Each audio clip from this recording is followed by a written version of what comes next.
Against the Stone Beasts, by James Blish.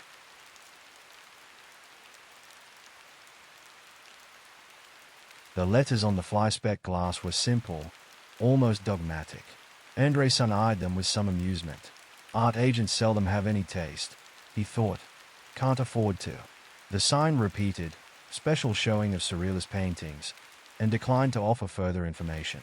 Andreson started to walk on, then hovered indecisively. Modern arts of all kinds were his province in preparation for a doctorate thesis.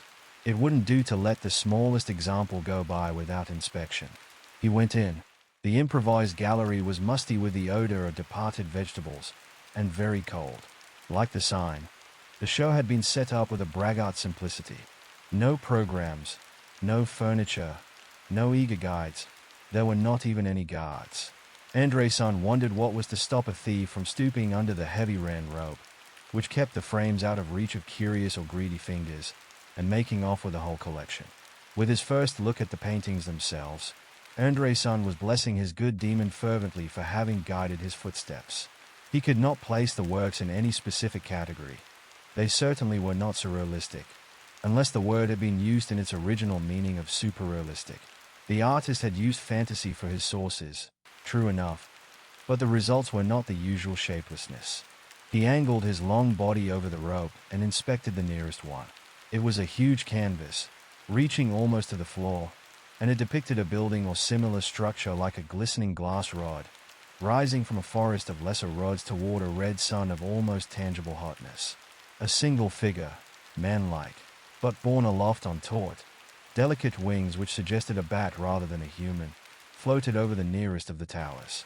A quick glance revealed that all the paintings but one contained several of these shapes. The one exception was a field of stars with a torpedo streaking across it. His quick glance confirmed another suspicion.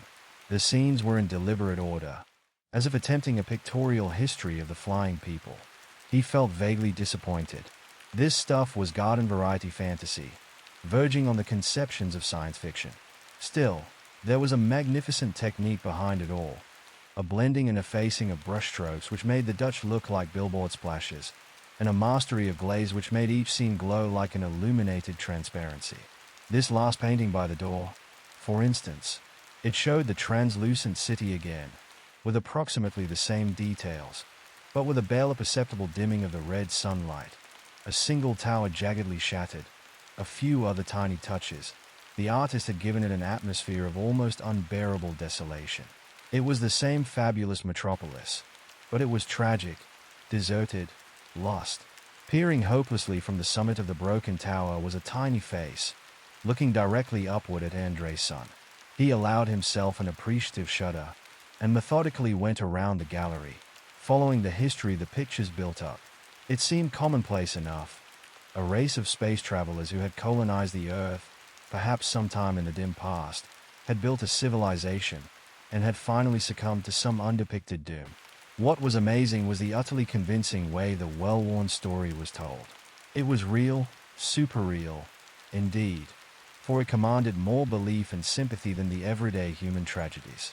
Andreson took out his fountain pen and an unopened letter and walked toward the door. He must get the address of this place and attempt to locate the artist. John Kimball's inscription on the envelope reminded him that Johnny, though a scientist, dabbled in the arts and would be interested. He ripped open the flap, then stopped in mid-stride, ducked under the RAN cord to look at the spaceship scene. In many ways, this was the most wonderful of the lot. Even a night sky or a telescope field has no depth. It is merely a black surface containing spots of light. But the picture surpassed nature. It had a stereoscopic quality, all the more startling because it was impossible to ascertain how it was done. Andreson noted with a chuckle that the agent had placed the paintings in such order that there was a strong draft blowing toward the picture, as if being drained away into that awesome vacuum. A strictly phony trick, but clever nonetheless. Curious in spite of his better instincts, he put out a tentative finger to the surface of the scene. The fountain pen clattered to the floor. He gaped idiotically, and stirred with his finger at the nothingness where the picture still seemed to be. In his shock-numbed mind, two words burned fiercely. It's real. Ridiculous. Tensely, he forced himself to move his hand in deeper, against the yelling of his nerves. It struck a slight, tingling resistance, like a curtain of static electricity. And then the blood was pounding in each finger as if trying to burst through the skin. He snatched the hand back. There was a vacuum there, cut off from the room by some unseen force through which the air was leaking rapidly. Teetering on the edge of panic, he struggled to make better sense of the facts. The prickly pounding he had felt in his fingers might well have been electrical and only that. And Johnny Kimball had once demonstrated for him the static jet, which might explain the draft of air. Three-dimensional television, perhaps. He shook his head. No inventor would set up a demonstration like this, in an abandoned grocery, without any announcement or literature.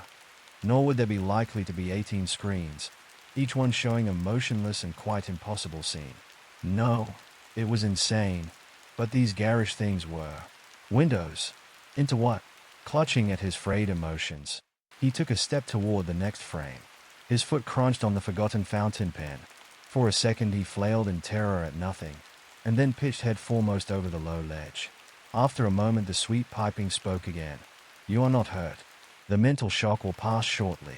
Andre-san said nothing and stared fixedly at the crimson glow underneath his eyelids. Physically he was unhurt, but his sanity was precarious. In his mind, behind the closed lids, it happened over and over again. The long twisting fall, with the great city spinning and growing beneath him in a riot of color, and damp hot air gushing past him. The sudden swooping of the dark figure and the thrum of wings. He tried to pass out again and awaken on the floor of the gallery, but the cold, chiming voice jabbed him awake again. "This is quite real. You are intelligent enough to accept it. Stop thinking like an infant." The motherly reprimand under such circumstances planted a small germ of amusement somewhere in his mind, and he grasped it frantically and began to laugh, still keeping his eyes clenched shut. Even without seeing its face, he could feel the creature's alarm at his hysteria, but he allowed the shaking to exhaust him into a sort of calmness. Only when his breathing had become controlled and even did he allow himself a second look. Red sunlight played harshly in upon him through the translucent walls of the small room, and burned sullenly within the crystal bar which crossed above his head. One wall was recessed with what seemed to be bookshelves, and odd articles of furniture stood here and there, but evidently none of them had been designed for humans, for he was lying on the smooth floor, his jacket bunched under his head. The cowled shape still arched over him with satanic solicitude, black against the glare, and somehow smaller than he had expected it to be. He hoped that cape would not expand into wings. Not yet, for his new calm still stood at the shimmering verge of madness. "Thank you," he said carefully. "I owe you my life." The silhouetted head moved as if to dismiss the matter. "Your sudden appearance in mid-air was startling. We were fortunate that I happened to be in flight at the time." With a whispering sound, like the rustling of heavy cloth, the figure moved out of the direct rays of the sun and settled gracefully against one of the furniture-like things. The light struck it full, and Andre-san gasped and sat bolt upright. She was winged, no doubt about that. But the bat-like impression those wings had given him seemed to have been only a product of distance. Seen in close-up, the wings were tawny and delicate, and traced with intricate veins. Their ribs were close-set, the webbing like the sheerest silk. They rose from the girl's back where her shoulder blades should have been, and at rest curved around her sides and made a backdrop for her legs and feet. Except for those gorgeous pinions, which set her off like two great Japanese fans, she might have been human, or close to it. She no more suggested the rodent than the goddess Diana would have suggested a female gorilla. The wings, something about the bony structure underlying her face, a vague otherness about her proportions. Except for these minute differences, she could have passed anywhere for a strikingly lovely human girl. Her clothing was brief and simple, and not weighted with ornaments, for she needed free limbs and no useless baggage for flight. Andre-san realized that he was goggling and rearranged his face as best he could. She did not seem to take his amazed inspection as anything but normal, however. "Are you a time traveler?" she asked, tilted her head curiously. We could think of no other explanation. "Are you from our track?" "I don't know," Andre-san confessed. "My trip was accidental, and the mechanism is a mystery to me." He considered asking about the gallery, but the girl's questions had already told him it would be fruitless. He masked his emotions in the mechanism of locating and lighting a cigarette, while the girl waited with polite patience. It was hard to forget that there was an obscure doom prophesied, Or had it been merely narrated, as historical fact, for this exquisite creature and her whole civilization? And he was determined to say nothing about it until he knew what he was talking about. I discovered in my time a sort of gateway to your time, and to 17 other nearly synchronous moments, set up by a scientist unknown to me. Each of the gates seems to open upon one single specific instant. For instance, before I fell into the one which brought me here, I saw a figure I'm sure was yours, and it was motionless above the city, all the time that I was watching it. He broke off suddenly. Wait a minute. If this is another time, well, suppose you tell me, am I speaking your language, or do you know mine? Or are you a telepath? She laughed, each sound a clear, musical tone, as if she had been struck by a desire to sing the bell song. Don't you know your own language when you hear it? No, the Varese are not telepathic. Few races are. But a truly telepathic race allied with us has provided our culture with a good stock of equipment for tapping various parts of the mind. We use it for education. We simply tapped your language centers while you were unconscious. A shadow passed across the glowing wall, and he heard the already familiar hum of wings. A moment later, a newcomer was outlined in the sunlight in a low doorway which seemed to open on empty space. It was a man, this time, a figure almost exactly Anderson's height, and perhaps a little older, though it was hard to judge. He smiled unpleasantly at the human, revealing two upper incisors which were slightly larger than the rest of his teeth, and demanded, "Well, what time is he? What time are you?" Andre-san countered, "We've no record of you in our history. You could have flourished, died, or moved on a dozen times without our knowing it. Our records go back only 3,000 years. Well taken," the Varan said, making himself comfortable on one of the odd chairs. "We're not native here, of course, but so far we've found no mammals on this planet, except a few egg-laying ones that aren't even entirely warm-blooded yet. So you must be a considerable distance in our future. Furthermore, you're a time traveler, which means that you know more than we do. For time is a problem we have never broken." The girl shook her head slowly. All traces of her former laughter vanished. "It's no use. Atoll is here by accident, and isn't a scientist." "What's the matter?" Andre-san said. Both faces looked so somber that he nearly forgot his own problem. "Are you in trouble?" "We're at war," the girl said softly, "and we shall probably be exterminated. All of us, before the year is over." Andre-san remembered again the picture of the deserted city, and despite the hot sun he felt the same chill. "This planet you call Earth," Atoll said, "has no life on its surface now with enough intelligence to count up to 3. But after we had been here 53 of its years, we discovered that Earth has a civilization of its own all the same. Inside, a dozen legends chased through Anderson's mind at once. Cave dwellers of some sort. It hardly seems credible. No, not cave dwellers. These aren't even solid, and they couldn't live in caves. They live in the Earth, in the rock itself, and all the way down to the core. They are space beasts. They move through solid matter just as you and I move through space, and are stopped by space as we are stopped by a solid wall. In the air, for instance, we're safe from them, for what is to us a thin gas is for them a viscous, almost rigid medium. In the oceans, we meet on equal terms, but true solids are their natural medium. How did you discover them?" "They discovered us," the girl said.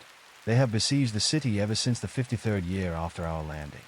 They are invisible, of course, but we can see them as openings in the Earth. The openings change shape as they move, and of course no natural pit does that. In their own universe, the hollow Earth bounded by its solid atmosphere, they are flying creatures, and their sense of gravity is the reverse of ours." Her clear, fluting voice became steadily duller, losing its inflection as the tale went on.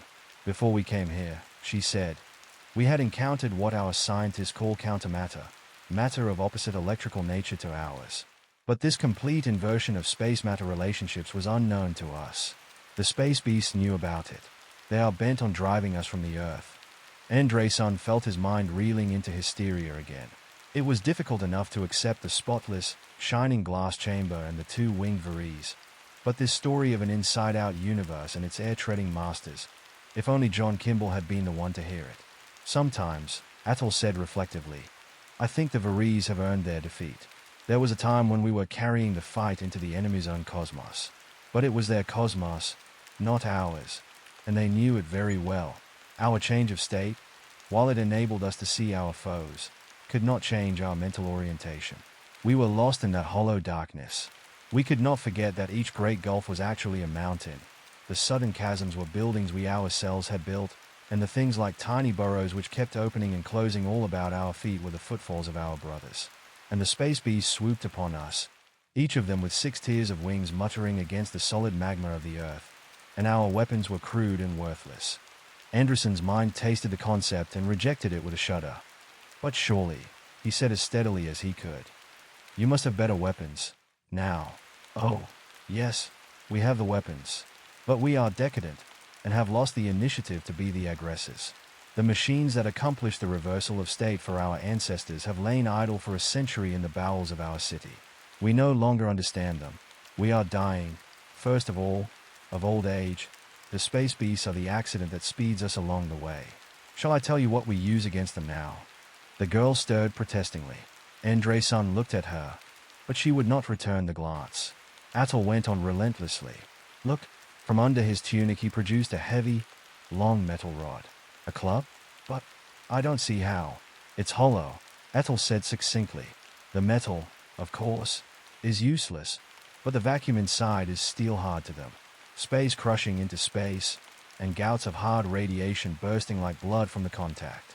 That's all we have now, that and a feeble energizing process which sometimes seals off the foundations of the city.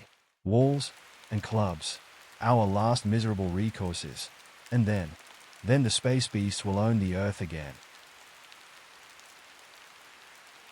By the time John Kimball had finished disconnecting the leads to the multiple screen and rewiring the master converter, he was nearly blind with fatigue and his fingertips jerked and danced uncontrollably on the verniers.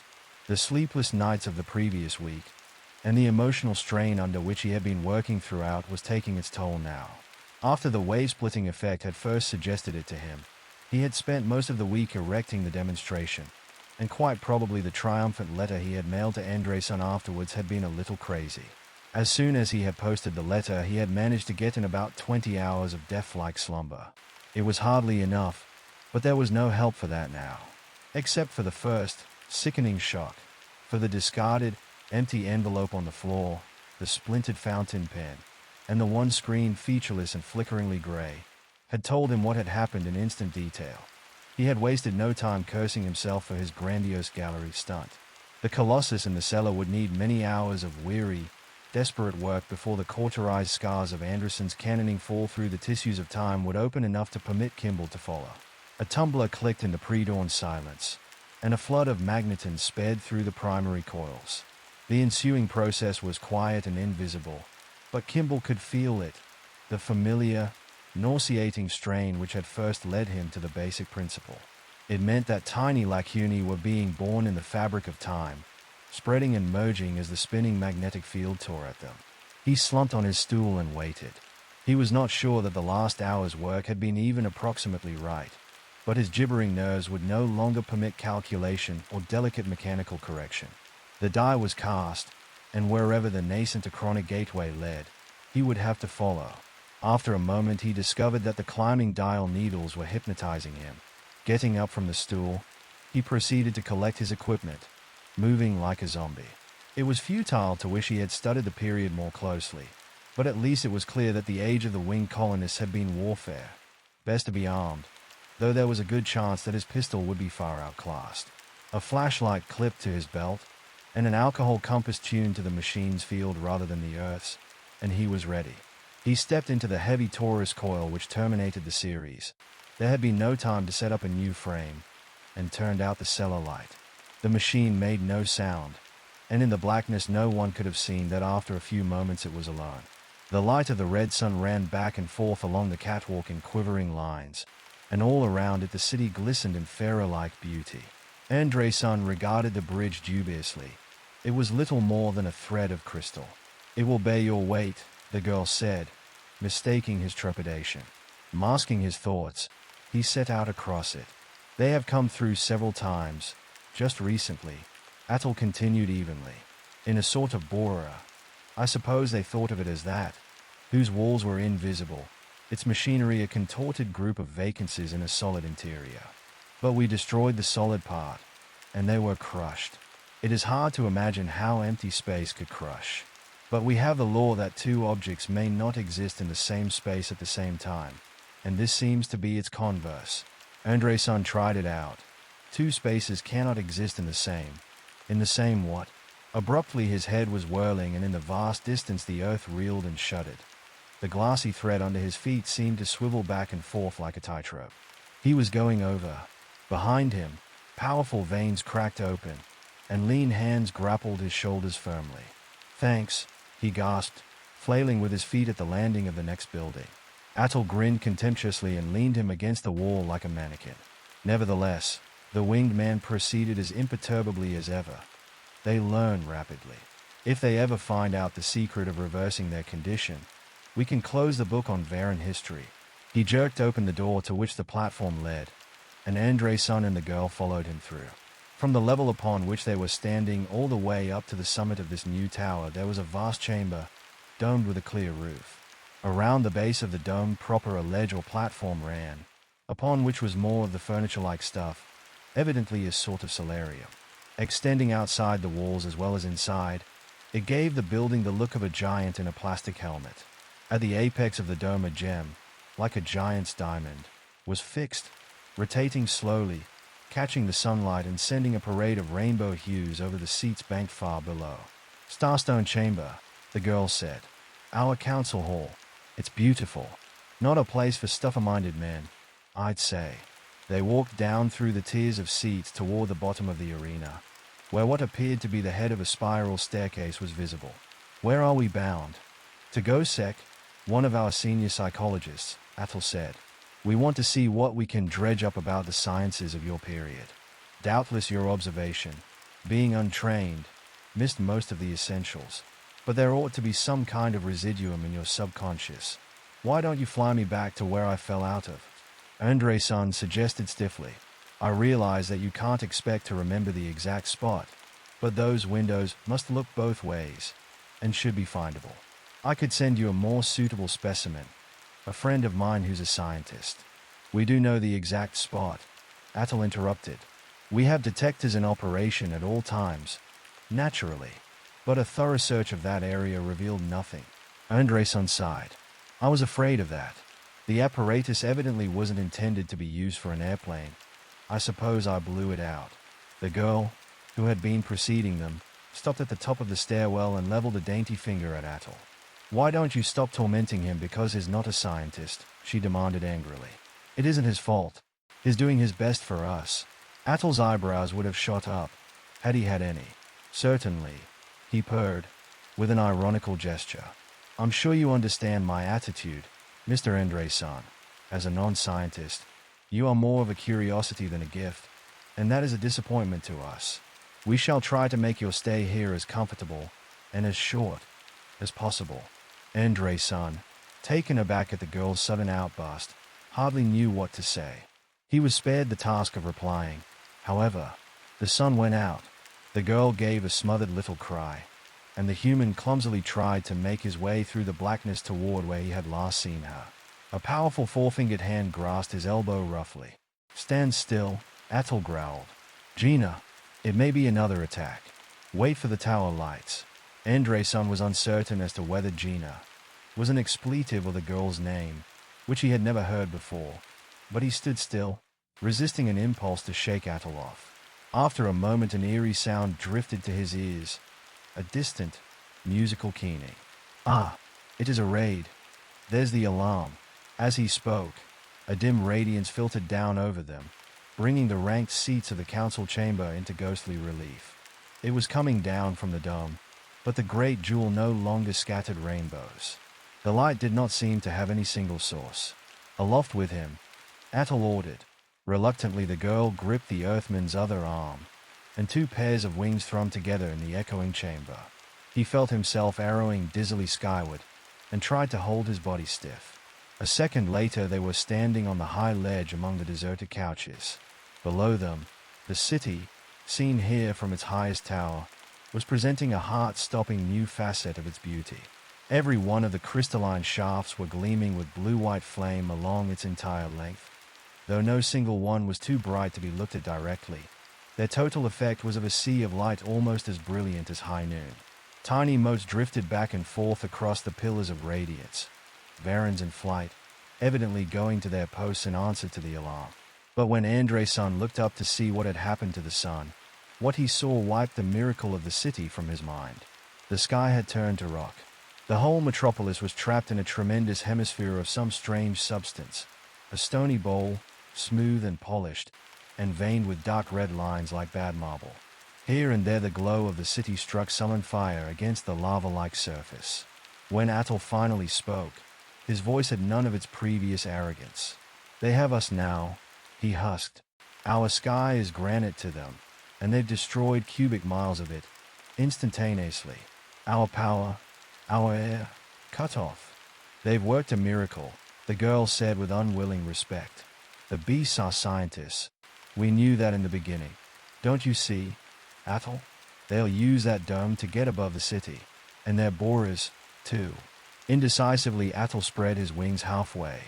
"We can't carry this Earthman about the city now," he said. "Gina, go to your post. I'll take him back to my rooms."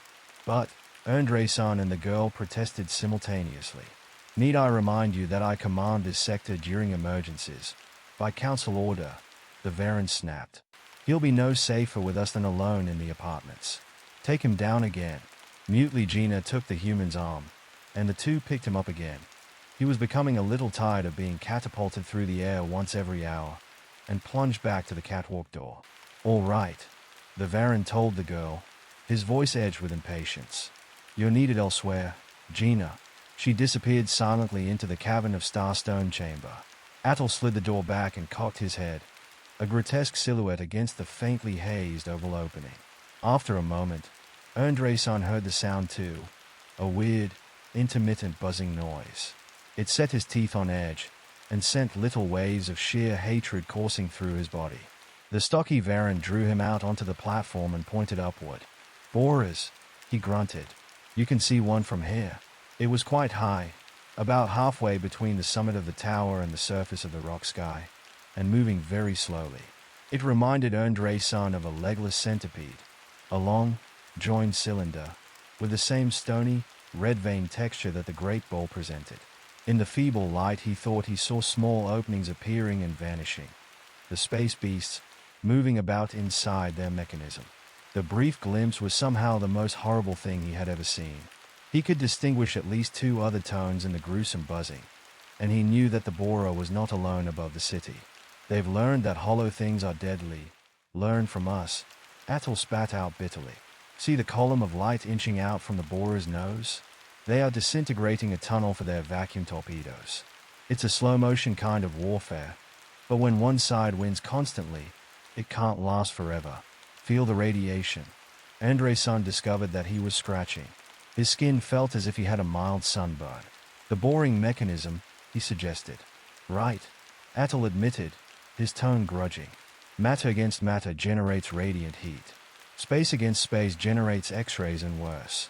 Deadly stuff. If our gunners can only..." André-san never heard the end of the sentence. Without the slightest warning, he was again sprawling through the hot dark air. Alone. Kimball's right shoe caught in a burrow and he fell again. This time the expected shock came late. Evidently he had been on the brink of a pit of some sort, for his shoulders slammed against the hard ground with an unexpected impact, and he slewed down a long decline. He lay at the bottom for an indefinite period. Neither time nor distance had any meaning in this blackness, and then got up again. Through the steady, muted roaring which had been in his ears ever since he had dropped from the Taurus coil, a roaring like the sound in a seashell, multiplied to the point of madness, a leathery muttering sound began to grow. He yanked his flashlight from the belt clip and shot a cone of light upward. He was rewarded with a ululating, deafening scream, and something winged and huge sheared off from the beam. The muttering of the wings faded again, and with it went a sticky blubbering, like the crying of an idiot child. Sick at his stomach, he pumped a shot after it, and was surprised to hear it scream again. That would hold them for a while. They weren't very cautious about the automatic, for they seemed to expect that he would score a hit with it only by rare chance, but they hated the flashlight. They'd not try that dive-bombing stunt on him soon again. He could hear them settling around the rim of the pit. Deliberately, he lit a cigarette. For a second, he could see the bulky, pasty bodies and the blinded heads arching above him. Then they all whispered with agony and drew away out of sight. Even the dim coal of the burning fag was too much for them. But before long, the batteries of the flashlight would be drained, the cigarettes gone, the matches exhausted. When that time came, Kimball knew he would be torn to tatters, but it didn't bother him much now. He had been almost unconscious with fatigue when the badly adjusted master machine had dumped him into this nightmare. But the beasts, savage though they were, had been curious. For a while they had questioned him with very little hostility, and had aroused his interest enough to give him second, or had it been 22nd, wind. Their upsetting version of telepathy, which projected subtly different emotional states instead of ideas, had awakened him thoroughly. He had just realized that he had arrived inside the Earth, probably in a space-negative state to boot, when he had felt the urge for a cigarette. He sighed and stood up. There was no way to tell how long he had been in this midnight universe, but if he could only stick it out until a full 24 hours were up, the master machine would act on him again.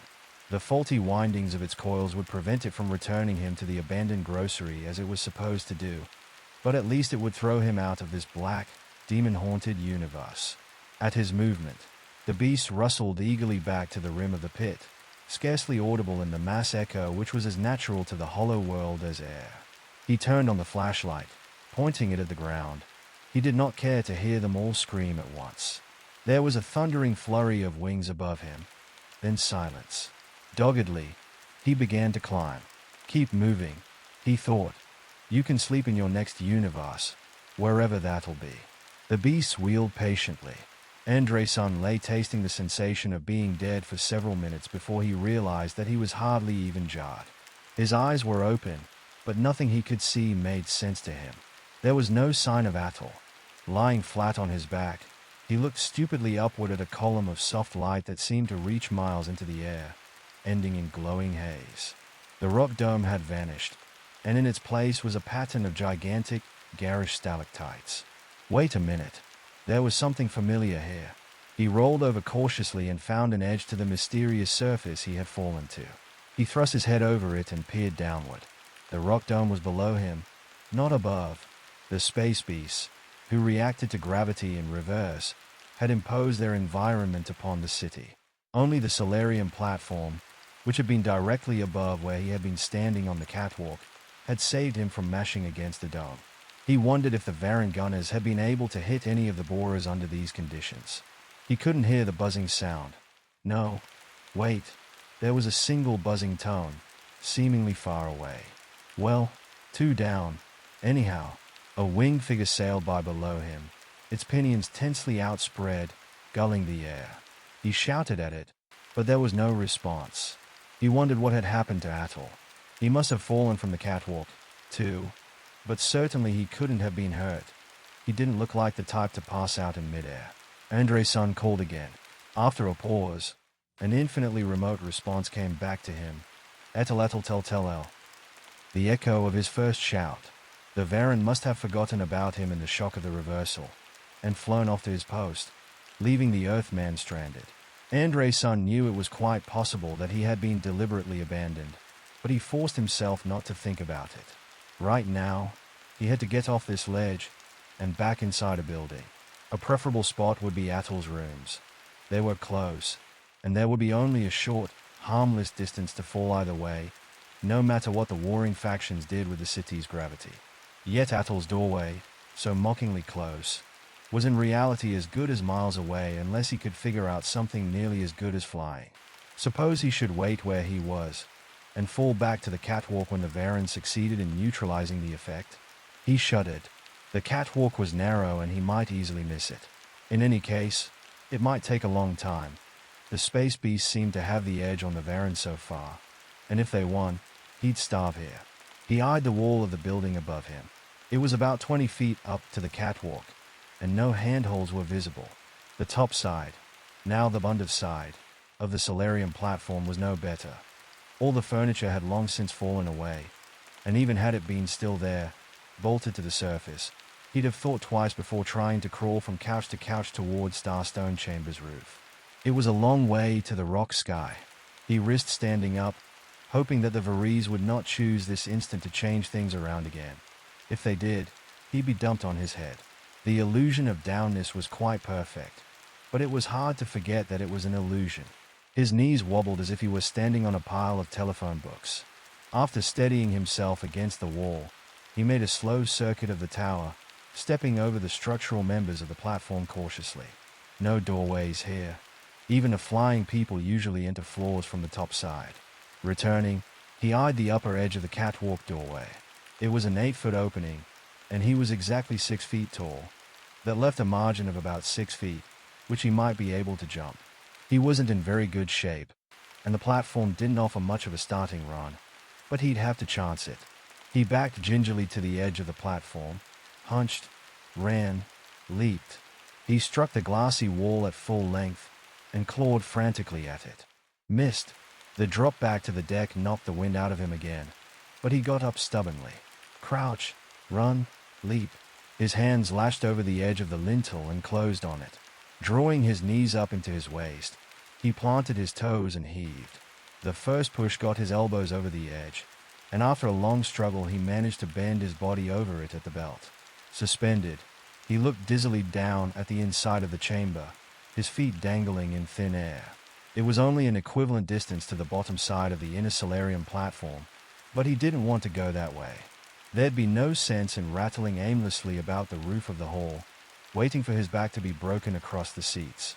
Somehow, he had to work himself down to the catwalk. There was no other way but to shinny along the side of the lintel. He swapped ends, so that his legs were now in the chamber, and took off his shoes and socks with a good deal of difficulty. His feet were sweating.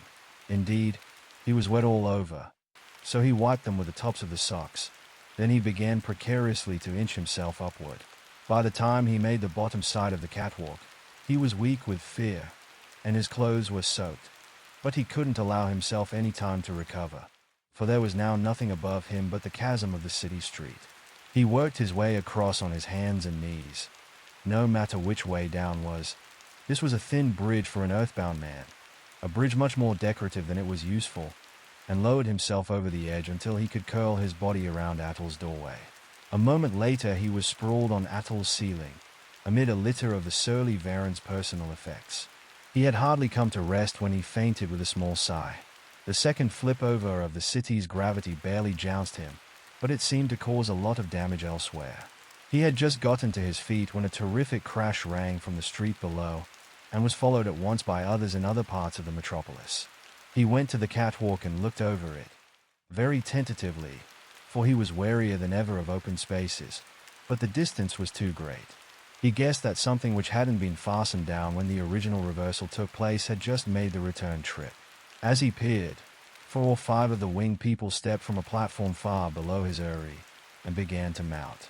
Since they were between him and the glowing side of the next building, he did not recognize Atol and Gina among them until they were almost upon him. As they settled gracefully on the catwalk, he noted with some surprise that they were all armed with a glass-muzzled, pistol-like weapon instead of the usual metal bar, and judging from their expressions, they anticipated trouble. "I see you weren't killed," Atol said grimly. He seemed a bit disappointed. "No, but I did a lot of dropping back and forth," Andre-san returned acidly. "Why the artillery? These men are members of the Council Guard. They think you're a spy of some sort. They suspect me, too, for forgetting about you during the fighting." "That's ridiculous," Gina burst in, her breast pulsing hotly. "They never thought of it until you suggested it. We can't afford to run any risks. Who am I spying for?"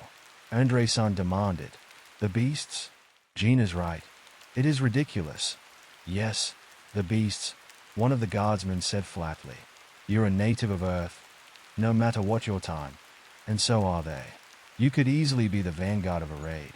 Anderson's temper was already short from the buffeting he had taken. "There's not a shred of evidence for such a theory," he snapped. "Unfortunately, there is," Atol purred. "We noticed a beast traveling through the foundations of the city, just below the energy barrier, and managed to trap it.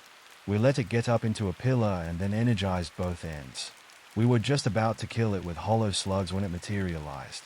The first time the beasts have ever succeeded in doing it. And it's an evil augury. Well, I still don't see. It was an Earthman. Anderson's mind nibbled around the edges of the fact. It was startling enough in itself, but he could make little sense of it. How would an Earthman have gotten into the reverse universe? And how at this time in the dim past? Perhaps it's another victim of the gallery, he suggested, frowning. It never occurred to me before, but that infernal place might have been set up deliberately as a time trap. Perhaps by the beasts. Perhaps, the guardsman said. But we can see no purpose behind such time trapping, and Atol's interpretation makes better sense. Come along with us. Andre-san shrugged. Where to? Starstone Chamber.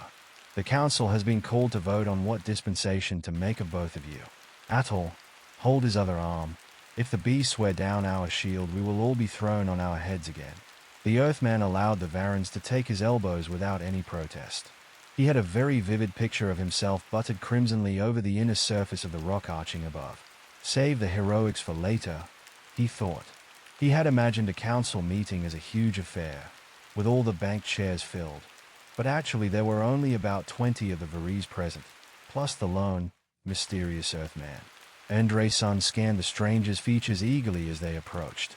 Well, I'll be damned, he shouted. What are you doing here? Hello, Ken, Kimball said calmly. I hardly know myself. Read my letter yet? No. Say, are you responsible for that surrealist trickery back in our own time? I should have guessed it. I ought to push your face in. I wouldn't blame you, the scientist agreed. But I never dreamed you'd hit upon it by accident, before you'd read my note explaining what it was. In the letter I made a date to meet you there, and I arrived a little early. I went out to pick up some supplies, and while I was gone, well, I'll have to let you off this time. You already look a bit damaged, Johnny. Damaged was hardly the word. Kimball looked as if he had been caught in a cement mixer. His clothes were filthy and cut to ribbons. Bloody knees showed through holes in his trousers. He had a long, raw cut across his forehead, and his voice was husky with weariness. The Varans had listened to the conversation with polite impatience, mixed with suspicion. The council man who wore the gem on his forehead, a replica of the giant diamond above them, broke in with an authoritative gesture, waving the group to seats. Mr. Kimball has offered us certain explanations, he said. They seem adequate. It appears that he is the agency of Mr. Anderson's misfortune, but we are losing one battle, and can't afford to take on another. Our major question must be, how can we believe you? One problem at a time, Kimball said. About your present battle. I've watched your whole history, and I know you're doomed to lose it. This city will be deserted in another century, but it will be an orderly retreat, and will result in the complete extermination of the space beasts. Atol's mouth drew down at the corners. Obviously a fabrication. If we wiped out the beasts, why should we leave? Because you'll wipe them out with matter bombs, set to fall into their universe in their state, and then explode into yours. The process will cause violent earthquakes on Earth's surface. It'll change the whole climate of the planet, wipe out the giant reptiles, start the tiny mammals on their long upward climb toward the species Ken and I represent. Your civilization wouldn't survive such an upheaval. By the time things have quieted down, you'll be more comfortable on Venus. There was a small stir of surprise among the Varans. We already have a small colony on Venus, the council had admitted in a somewhat friendly voice. But as things stand now, I cannot see how we can hold them off for the rest of a century. I can help you there. You work on sun power, right? Yes. The mining of atomic fuels on this savage planet would not be fruitful. But that rock dome over our heads has cut us off, and our stored power will give out shortly. We've already had to cut down on the city's lighting, and we're trying to drill the dome. You'll never drill that dome in 1,000 years. It's maintained by atomics. It might just as well be pure neutronium for all the dent you'll make in it. I can show you how to build a time coil. We'll just open a window onto tomorrow noon and let the sunlight stream in on your main converter. It's really quite simple once you know the principle. By the jewel, have you repealed the law of the conservation of energy? Not at all. Just doesn't apply. Energy taken from one time doesn't alter the total available in the continuum. Here, I'll show you. He pulled out a pencil. Got any paper? No. Ken, do you still have that letter on you? Here you are, said Andre-san, handing it over. I'm glad it's going to be good for something. Anyhow, the besieged city was dark, except for a few furtive gleams far below. On the solarium platform they could see little but the dim shapes of the nearby pinnacles and the tiny rivers of light quivering on the glassy flanks. Above, the stone cap pressed down heavily. Despite Kimball's time window into tomorrow noon, the confined air was hot, motionless, enervating. It's a bad age, Gina, Andre-san said, full of warfare and misery. I don't think you'd like it. Gina stirred protestingly beside him. You paint it in very dark colors, Ken. We have our own war here, and the jungle, the storms, the great reptiles. She broke off as a dark figure swooped silently from the depths, past them, and began to rise more slowly toward the dome. A tiny glow at its head made a red trail in the dimness, and it did not seem to have any wings. That must be your friend, the girl murmured, pointing. See, he has one of those things called cigarettes, that he smokes all the time. Yes, said Andre-san, not much interested. Since Kimball had arrived, he had been the center of interest among most of the Varens, and Andre-san had been allowed to shift for himself. It had taken some persuasion on Johnny's part to get Andre-san a copy of the anti-gravity wings with which they had equipped the Earth physicist. For a while the neglect had nettled Andre-san, and at the moment he definitely did not want to talk to Kimball. Gina interested him a good deal more, but Gina was still dreaming of her picture of Earth, as it would be millions of years hence. Before Andre-san could protest, she leapt into the air and soared after the trailing cigarette glow. He watched, grousing, while the little red spark halted in midair and did a short minuet. Finally he stood up, picked up the heavy torpedo of his own levitator, clipped the control box to his belt, climbed into the parachute harness. A touch of his fingers sent him skyward. Hello, Ken, Kimball said cheerfully. Hello. I was just on my way to test the apex of the dome. Seems like we might make a breakthrough there. Soon, I hope. Kimball dropped his cigarette and watched it fall regretfully toward the distant, almost invisible city. Not many of those left. I'll be glad to get out of here myself. He lit another. In the brief match flare, Gina's graceful, wheeling figure became visible like some angelic dream. Why don't you go back now, Ken? I've already built a gate back to our own time. The Varese don't use much radioactive material, so I had to go back for supplies. You could go through just as simply. Yes, said Gina's voice from the blackness. Why not, Ken? This guy Atul seems to be after your pelt, and you're no match for him in his own environment, Johnny Kimball added. It isn't as if the Varese needed you. I know the technical aspects of the situation, and I can hold my end up. But you could leave any time. Why are you staying? 2 reasons. First, I'm not inhuman, and I got handled roughly by the beasts. I'd like to see them smashed. Second, I can't market my time coil.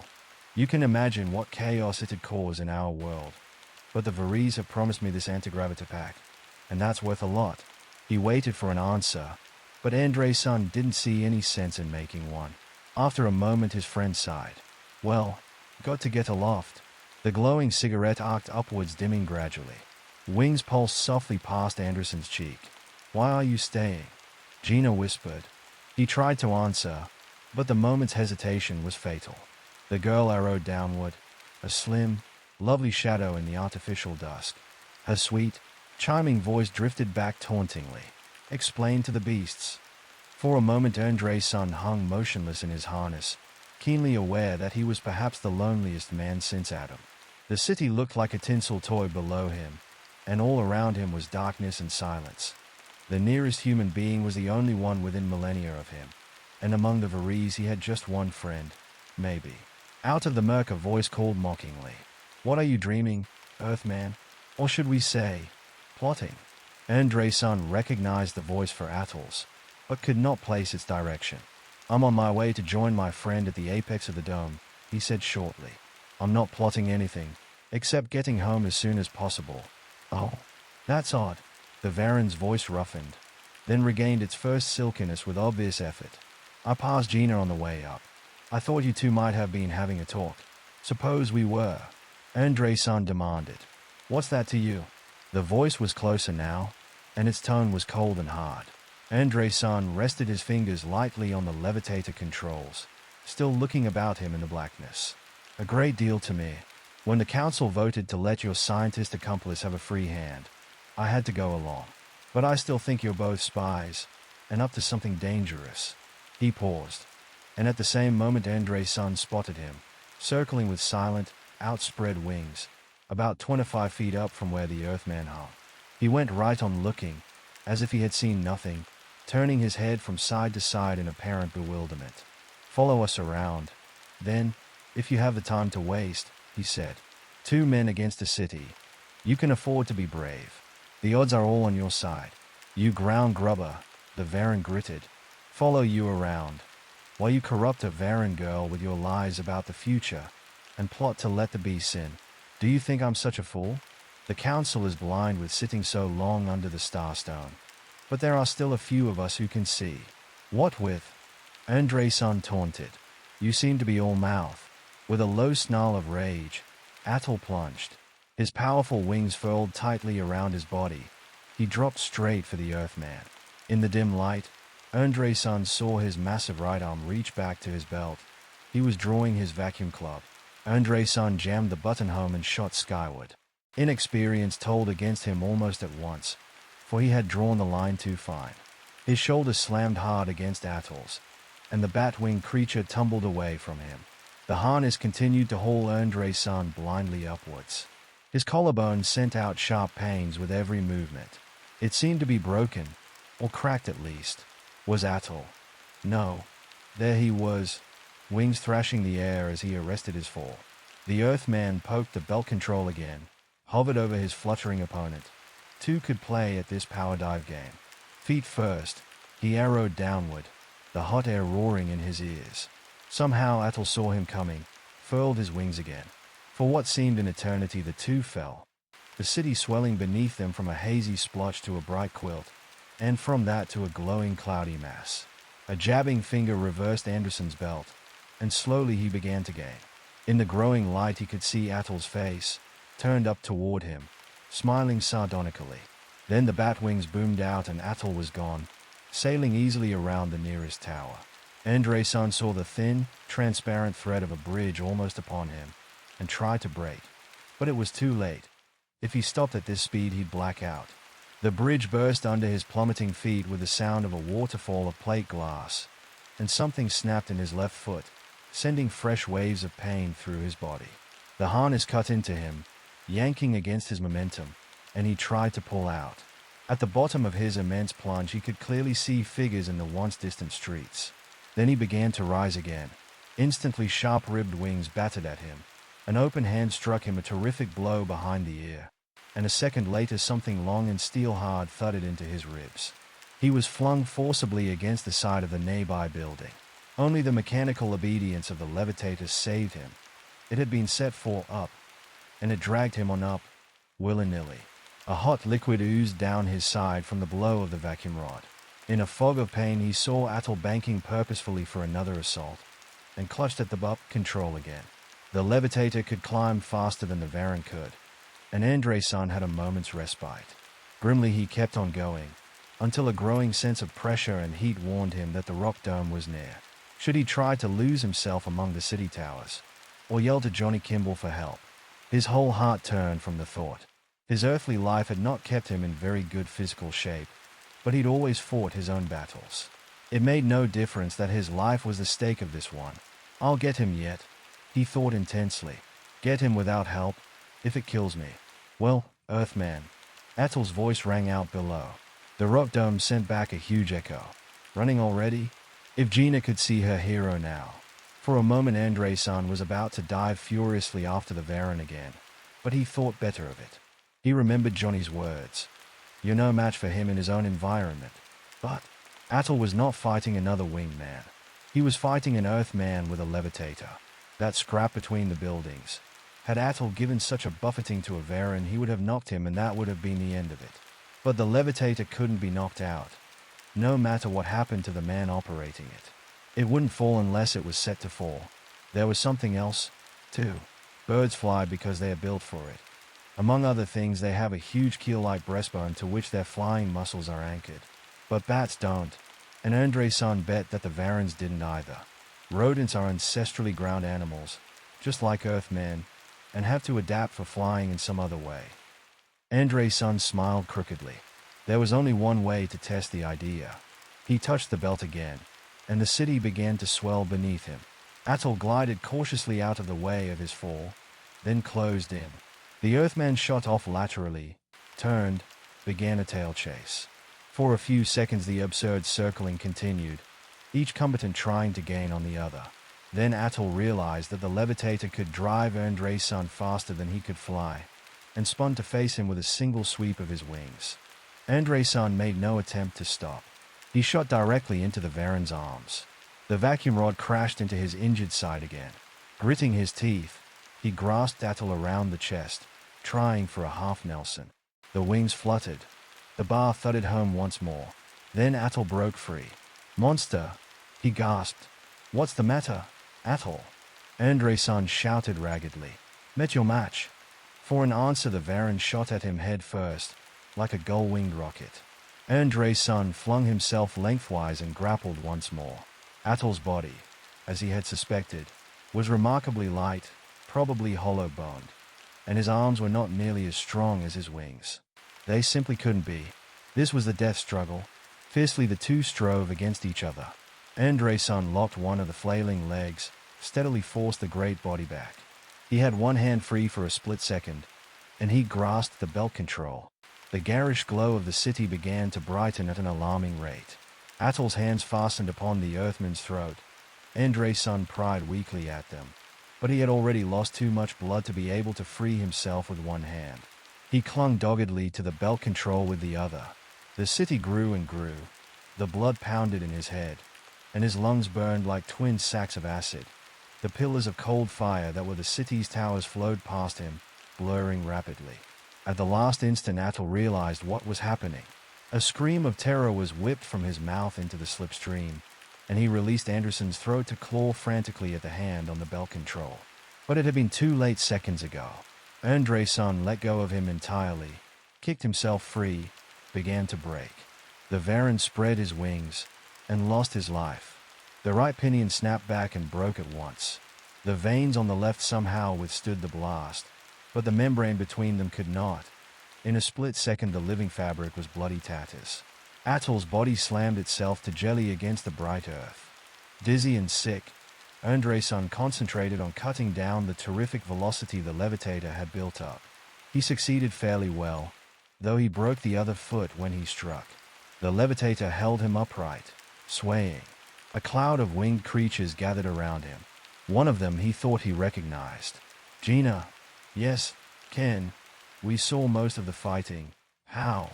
"I outflew him," he said proudly, and then passed out for the third time. Johnny Kimball peered out the door of the chamber the Varens had assigned as his laboratory, and grinned. "Quite a formal farewell committee coming across the bridge," he said. "Looks like the whole council's in it." He looked André-san over critically. "For a while I was afraid they'd turn out to be Indian givers on the levitator deal," he added. "But I must say you threw yourself into the job of protecting our interests. Look at you.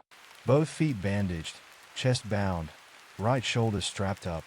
If ever a man needed a levitator, you do." "Ah, dry up," André-san growled. "How near through are you?" "Almost. I'm not trying to hit the gallery, though it might be easier that way." Suddenly he became serious. "I'll tell you what, Ken. It's a new life we're going back to. A life where you and I can look back into the past whenever we want, and visit it, too, if we keep quiet about it. And it's a new world we're going back to, a world which is going to be given the levitator. That means free flight. Not just flight in machines, but real flight, where one man can fly whenever, wherever he wants, without having to board a plane or pay a fare. And space travel. And no heavy lifting for the housewife. And, get to the point." Kimball looked a bit crestfallen. "I thought you'd understand how I felt." "Well, I couldn't see going back to the old world at the same spot we left it. I had a new apartment rented when I left, that I'd never been in, hasn't even got any furniture in it. I want to put the time window through into there. A fresh start. Andre-san nodded. A good idea, Johnny. But, make it quick. Along the sunlit bridge the delegation of Varens walked ceremoniously. In the vanguard was a lovely shape, like an exquisite butterfly. Kimball looked out the door again and saw her. With a slight smile he left the room. Andre-san didn't notice. Farewell, Ken. Farewell, Gina. I'm sorry to go. There was a brief, stiff silence, and then she was in his arms, sobbing bitterly. Ken, why? He swallowed. Do you remember, up there on the solarium ledge before the rock dome was destroyed? Remember I said I had a question I had to answer? Yes. What? Was it? Just this. Can earth and air mix? There's a legend in my time that few people understand, but I think I understand it. It's the story of Lilith, queen of air and darkness. She fought with Satan and God alike for the earth, but she lost because she was not part of their universe. It's the same with me. What part could I play in a time not my own, among people who live in the air? The girl did not move or answer. Steadily he went on. Besides, there's a gap between us greater than parsecs or centuries. Look, he took her hand in his, held it up. The delicate, four-fingered limb made his own 5 stubby fingers look lumpy and misshapen. We have no future together, Gina. We seem alike, but we're not. The apes are my cousins. The bats are yours. You should stay with your own race, and have the children I could never give you. We have no real happiness to give each other. She drew back and squared her shoulders proudly, though her eyes still brimmed with tears. You are right, she said. Go back, then. But I extract one promise before you go. He inclined his head. Whatever I can do, you have the time coil, and can visit any age you wish. Promise me that you'll never come to this one again. He said softly, I promise, Gina. Her first soft kiss was her last. The next instant, it was as if she had never been. Ready, Ken. The time coil throbbed once, and then the glass-walled chamber was empty in the red sunlight.